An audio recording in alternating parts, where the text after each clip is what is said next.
Yo, what's going on, guys? It's Houston Sports Talk back into the video today, and here we're going to be talking about the Miami Heat potentially trading for Ja Morant. There was a report today by NBA Central that people around the league are keeping an eye on Ja Morant and the Miami Heat, a potential, Ja to Miami deal. I was looking at Bleacher Report yesterday, and there was a report, or there was an article. It was like 3 best landing spots for Ja Morant if the Grizzlies decided to trade him after the Desmond Bane trade. And so one of them was the Rockets, and that's my favorite team. So I did a video on it, actually did pretty well. And, I saw there was someone that commented something that the Rockets needed to go get Ja Morant before the Lakers did. I'm like, well, Lakers, they don't have a shot. It doesn't seem like they have a shot of Ja Morant. You'd have to probably give up Austin Reeves, and that's something I don't think they do.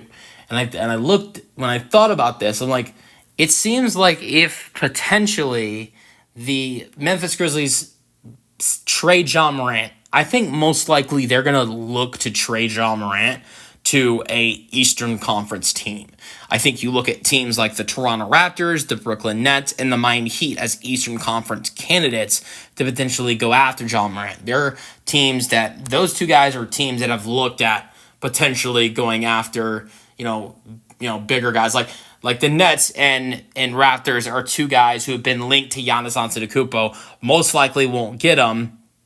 So, look, I think those are 3 teams I would look at as the Eastern Conference candidates to land Ja Morant potentially. And I don't think Ja Morant gets traded, but I think if he does get traded, it's going to be an Eastern Conference team that gets him. And so it would be very interesting to see him get traded. But let's go over what the trade would look like, though. So here's the trade I have happening to get Ja Morant, in Miami. So I think it would be Ja Morant and Brandon Clark. So keep in mind, Ja Morant just averaging 23-7 this year. But the bad thing is that I think makes his value go down is he's only played 59 games in the last 2 seasons. And before in the regular season, just the regular season, we're not looking at playoffs. Just in the regular season, he has not had 7 straight regular season games since the 2022-23 season where he's played 7 straight regular season games.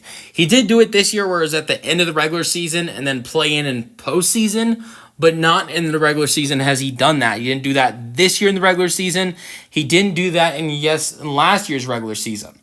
I would hope, for Ja's sake, that he does that next season, but that is something concerning because, what if you trade for Ja Morant, you go to the playoffs like